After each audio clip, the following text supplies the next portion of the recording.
Voice of Indonesia. Dari Indonesia untuk dunia. Voice of Indonesia dari Indonesia untuk dunia. Pendengar masih dengan Dora di program Indonesia hari ini. Dan siaran dalam bahasa Indonesia bisa Anda dengarkan hingga nanti pukul 15 waktu Indonesia Barat. Ya, pendengar, saat ini saya sudah terhubung dengan Mbak Rika Hania, Ketua PPI Belgia. Kita bakal ngobrol ini soal kuliah ya, kuliah di luar negeri. Kali ini pengalaman Mbak Rika kuliah di Belgia ini seperti apa sih ya? Jadi kita sapa saja. Halo, selamat siang waktu Jakarta, Mbak. Halo, selamat siang. Selamat pagi waktu Belgia kalau di sini. Pukul berapa di Belgia saat ini? Sekarang pukul 6:30 ya kalau di sini. Masih pagi buta banget ya. Tapi 6:30 di Jakarta tuh udah padat banget loh, Mbak. Iya, udah terang banget kalau di sana tuh. Iya. Di sana masih gelap ya? Masih, gelap banget, kayak sekitar jam 5 pagi gelapnya kalau di Indonesia. Nanti terangnya pukul berapa? Pukul 10? Sekarang udah mau waktu spring ya. Udah mau summer time lah. Mungkin sekitar jam 7-an udah mulai terang kalau di sini. Dulu pas winter itu kayak jam 8, jam 9 baru terang gitu. Berarti sebentar lagi bakalan kelihatan nih mataharinya ya. Benar. Ya, ini ngobrolin soal studi di Belgia nih. Ini Mbak, aku manggilnya Mbak Rika ya. Hani. Oh ya, bagaimana Yes. Mbak Hani untuk studi di Belgia? Mbak Hani sendiri studi di sana ini beasiswa atau mandiri? Saya sendiri mandiri kalau di sini. Saya udah 3 tahun ya di Belgia. Ini termasuk master kedua secara paper. Tapi aku sendiri udah ngambil 3 kali master di Belgia. Gitu. Ya. Oh, luar biasa ya, 3 kali master loh. Nggak langsung PhD ya? Harusnya ya, cuman aku sendiri kayaknya belum mau sih untuk PhD. Tapi mungkin nanti, mungkin ya. Kalau master yang saat ini sedang dijalankan apa nih? Ambil jurusan apa? Namanya Information Management. Jadi lebih ke bagaimana manage database di sebuah perusahaan, lebih ke manage IT juga, divisi IT di sebuah perusahaan juga, ya kurang lebih kayak gitu sih untuk information management. Oke. Dan ini ambil di university mana, Mbak Hani? Namanya KU Leuven, kepanjangannya mungkin dalam bahasa Inggris itu University Catholic of Leuven gitu. Oh, di Leuven ya. Tapi ya, di Leuven, yes, benar. Di sini kalau misalnya udah nama Katolik, untuk KU Leuven sendiri itu udah bukan University Kristen kalau di sini itu. Jadi sudah terpisah dari agama ya kalau di sini, bisa dibilang gitu. Tapi tetap ada nama. Jadi namanya jangan bikin. Jadi jangan takut sama namanya kalau di sini itu. Itu nama peninggalan yang lama ya, belum diperbaharui. Benar.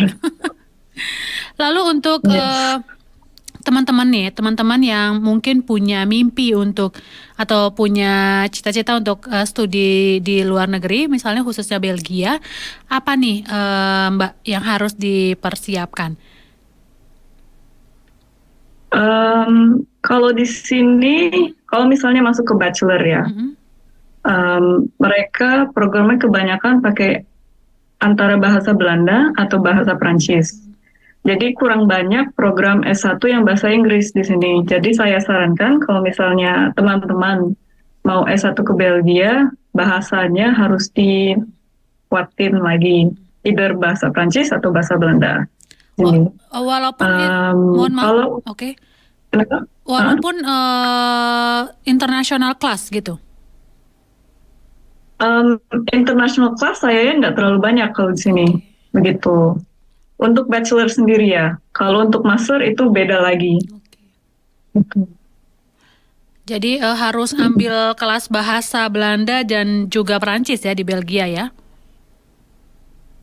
dan atau Dan atau, oke. gitu. Jadi bisa pilih ya, tergantung Yes. universitasnya mungkin? Di sini lucunya negaranya terpecah jadi 3 region. Jadi region atas itu Belanda, kebanyakan pakai bahasa Belanda. Terus ada Brussels dan daerah bawah itu daerah Wallonie, itu mereka pakai bahasa Prancis. Kalau misalnya universitinya terletak di daerah Belanda, daerah Flanders, itu kebanyakan mereka pakai bahasa Belanda. Untuk Brussels dan Wallonie, Prancis gitu. Dan satu lagi ada daerah Jerman, itu mereka kecil di Belgia. Jadi setahu saya mereka nggak ada university di situ, di daerah yang berbahasa Jerman gitu. Oke, jadi ketika mau studi di sana mungkin harus lihat universitinya ada di lokasi mana, jadi bisa pilih bahasa mana yang harus dipelajari begitu ya, Mbak Hani ya. Iya benar. Oke. Yes. Dan tadi sudah dibilang untuk bachelor sendiri, apakah ada beasiswa juga dari pemerintah Belgia? Bachelor mungkin pas masuk belum ya, tapi seiringnya waktu mungkin ada beasiswa dari pemerintah Belgia. Tapi so far dari yang saya tahu di sini, dari teman-teman sendiri pun juga aku belum pernah dengar untuk beasiswa bachelor.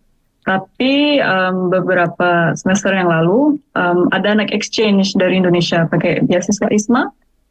Itu mereka bisa datang di sini dan belajar di university di Belgia juga. Salah satunya KU Leuven untuk semester lalu. Jadi mungkin salah satu opportunity juga buat teman-teman kesini. Oke. Dan untuk S2 sendiri apakah ada juga beasiswa? Beasiswa untuk master lebih banyak kalau di sini. Jadi dari pemerintah Indonesia juga kebanyakan LPDP ya untuk beasiswa ke Belgia, dan untuk beasiswa dari pemerintah Belgia itu lebih banyak lagi. Contohnya seperti FLIR UOS, itu banyak banget teman-teman Indonesia aku yang dapat beasiswa FLIR UOS, dan mereka mostly dapat di food tech, misalnya food technology. Dan juga ada beasiswa dari universitasnya sendiri. Dari KU Leuven kalau nggak salah mereka juga ada. Saya pernah apply untuk beasiswa itu, tapi sayangnya itu untuk master kedua. Jadi kalau untuk master pertama lebih baik apply melewati pemerintah Indonesia atau pemerintah Belgia. Dan juga ada Europe-wide beasiswa seperti Erasmus Mundus atau Mastermind Scholarship begitu. Oke, jadi memang opportunity-nya lebih banyak untuk master ya dibanding S1 sendiri. Kalau master, Ya, benar. untuk persyaratan beasiswa master, berarti untuk kemampuan bahasa Belanda atau Perancis tidak terlalu diperhitungkan ya?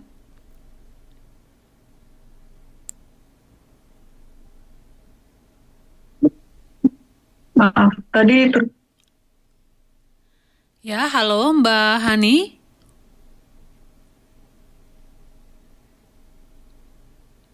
ya, tadi sepertinya terputus. Oke. Tadi pertanyaan saya terputus ya. Ya, untuk master sendiri, apakah kemampuan bahasa Belanda dan juga Perancis diperlukan? Di master sendiri lebih linian, kelas-kelasnya lebih banyak internasional. Jadi untuk kemampuan bahasa Inggris saja sudah cukup. Tapi mereka lebih tinggi requirement-nya. Jadi contohnya untuk master saya sendiri mereka butuh IELTS kalau sekitar 7 sampai 7,5 Tinggi di ya. band-nya. Dan tidak ada yang di bawah 7 kalau nggak salah untuk semua kompetensi gitu. Jadi besar ya untuk poin dari IELTS-nya sendiri. Untuk rekrutmen yang lainnya untuk master, apalagi biasanya Mbak Hani? Untuk master tahun ini, untuk university aku sendiri mereka butuh GMAT atau GRE. Itu baru berlaku untuk tahun ini.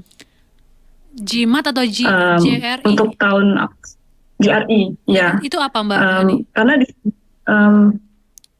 saya sendiri belum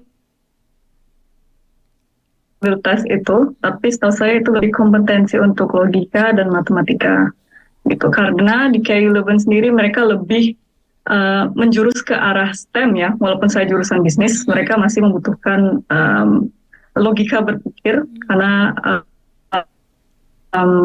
kebanyakan sekarang sudah masuk kayak kompetensi computer science. Mereka sudah pelan-pelan memasuki Python misalnya, atau R, di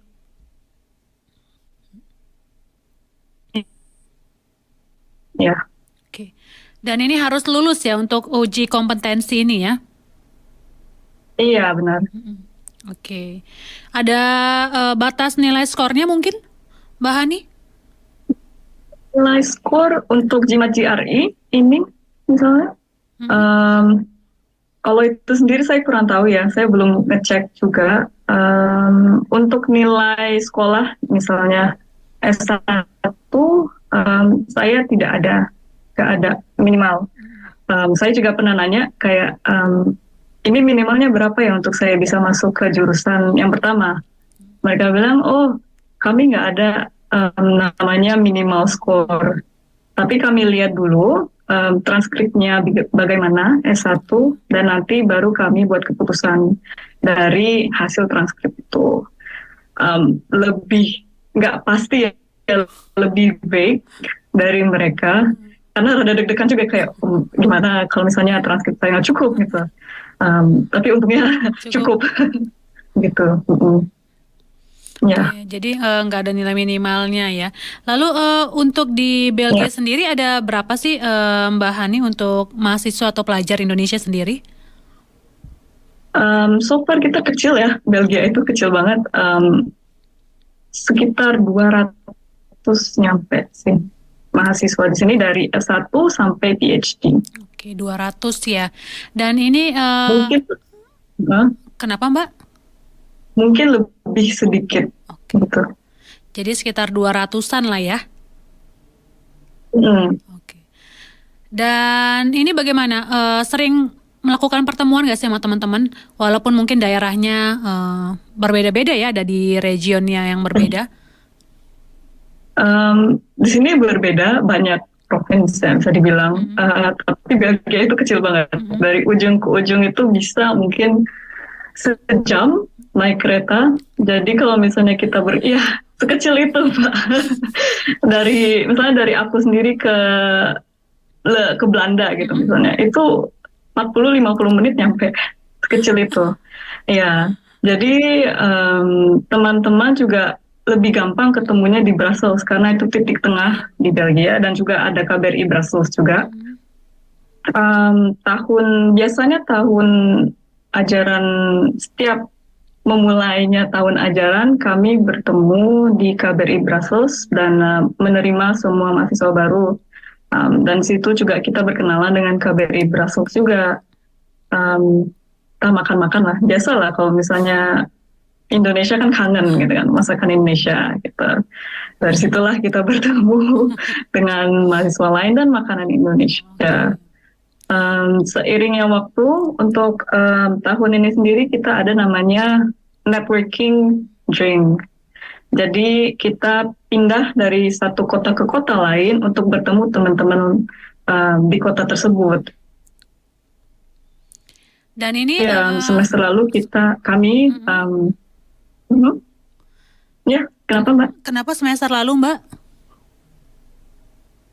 Semester lalu kami ke Ghent pertama, jadi ketemu sama teman-teman yang belajar di Ghent. Oke, semester ini nanti ada rencana kemana? Hasselt dan Antwerp untuk semester ini, dan mungkin kita bakal buka di Leuven juga, ya begitu. kayak Tour de Belgium gitu. Tour de Asli, France. begitu. Ya, Tour de Belgium, maaf. Jadi sekalian jalan-jalan terus ketemuan kulineran ya. Iya, benar juga, yes. Lalu pasti orang juga banyak bertanya gitu, bagaimana nih adaptasi Mbak Hani sendiri ketika kuliah di luar negeri ini khususnya Belgia. Dari mungkin segi masyarakatnya, lalu adaptasi cuacanya, kulinernya, budayanya, ini seperti apa yang Mbak Hani alami sendiri? Untuk saya sendiri, saya lumayan beruntung ya, S1-nya saya juga di luar negeri. Waktu itu di Malaysia, jadi tidak terlalu culture shock ya untuk tinggal sendirian di luar negeri begitu. Dan saya juga punya opportunity untuk exchange ke UK, dan itu di situ saya belajar betapa dinginnya Eropa. Disitulah saya baru mengenal bahwa 10 di Belgia itu pasti sama kondisinya dengan UK. Pertama-tama mungkin agak shock karena Belgia ternyata kecil ya di sini itu. Ujung ke ujung itu nyampe ya jalan kaki ternyata di kota ini. Dari situlah saya mulai membiasakan diri untuk berjalan kaki untuk kemana-mana. Dan di sini orang-orangnya juga lebih mandiri ya. Saya pernah bawa kasur dari ujung kota Leuven ke kos saya sendirian. Nggak bisa minta tolong siapa-siapa karena waktu itu juga teman-teman Indo saya juga sibuk gitu. Jadi bayangkan saya membawa troli kecil dan kasur IKEA tebal single itu saya bawa sendiri dari ujung ke ujung, dan jalanan di sini tuh lumayan bertanjak, banyak banget tanjakan. Dan orang-orang di sana pun tidak terlalu peduli gitu, kayak ya you do you lah. Asalkan kamu bisa melakukannya, semangat gitu. Ya saya bawa sendiri itu kasurnya, itu pengalaman sangat absurd pertama kali datang ke Belgia. Di sini untuk culture belajarnya mereka, saya lihat ya, terutama untuk orang Belgianya, mereka lebih fokus untuk belajar karena mereka lebih banyak sepertinya coursesnya dibanding saya sendiri. Yang saya lihat ya, at least mereka bisa belajar dari setelah mereka kelar kelas sampai malam. Dan dari situ saya mulai terasa terintimidasi oleh orang Belgia, kayak wow, ternyata mereka sangat mandiri dan sangat sangat terstruktur dalam hidupnya mereka, dan itu pun itu pun berlaku untuk cara mereka belajar gitu. Untuk makanan ya, di sini kurang banyak garam. FYI. Sehat berarti ya? Iya, sangat bland di sini. Kurang banyak rasa, kurang banyak spices di sini itu. Nggak ada micin ya, Mbak ya? Kurang ada micin di sini, sedikit lagi itu pada pas. Jadi saya rekomen untuk bawa garam at least kemana-mana. Bawa sambal? Sambal boleh, micin boleh banget itu. Karena kurang di sini, kurang banget. Dan juga air minum. Di sini air keran pun bisa diminum. Saya awal-awal masih skeptis kan, kayak, aduh, bisa nggak ya minum dari air keran? Rasanya aneh gak ya gitu kan? Tapi bisa.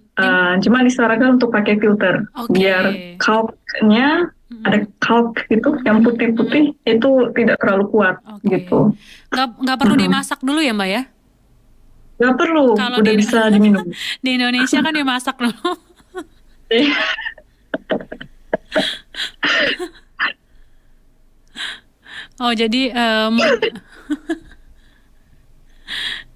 Jadi kulinernya kurang rasa ya? kurang rasa, iya benar. Mungkin kalau kenapa Mbak? Ya, cuman sebagai intermezzo sedikit. Kalau misalnya teman-teman ada kangen dengan makanan Indonesia, itu deket banget ke Belanda. Ya betul. Sana banyak banget surganya makanan Indonesia di sana. Jadi ya hoki enak juga lah tinggal di Belgia itu. Ngesot sedikit udah Belanda. Iya. Jadi nggak perlu khawatir lah ya kalau soal makanan begitu ya Mbak ya. Ya aman lah di sini. Tapi memang enak ya, Belgia cukup strategis, ke Belanda dekat, ke Jerman dekat, ke Perancis. Jadi bisa sekalian belajar sekalian wisata begitu ya. Iya, benar juga.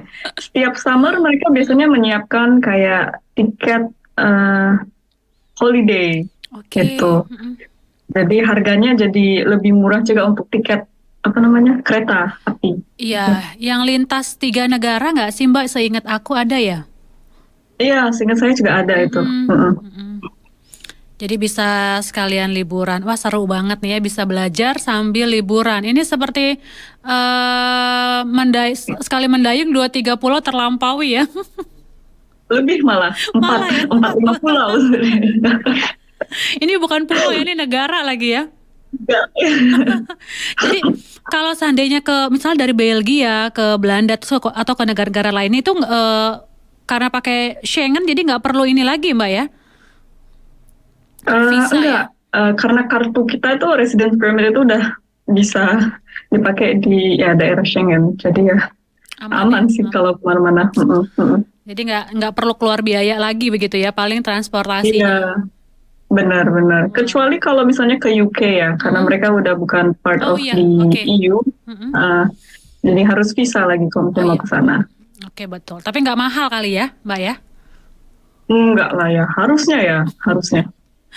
Masa sama mantan mahal ya? Jual mahal. Jual mahal. Ya ampun, seru banget nih Mbak Hani, terima kasih waktunya sudah berbagi bersama kami di tengah pagi hari yang masih gelap itu ya.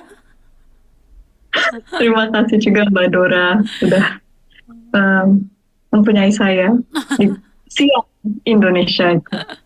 Ini pasti belum sarapan nih Mbak Hani ya? Belum, aku baru bangun juga. Oke, terima kasih untuk waktunya. Tetap semangat ini menunggu kabar dari Mbak Hani nih ngambil PhD-nya ya. Nah, amin ya. Dan juga salam untuk teman-teman yang lain ya Mbak Hani ya. Ya, terima kasih. Terima kasih kembali Mbak Hani. Voice of Indonesia, dari Indonesia untuk dunia.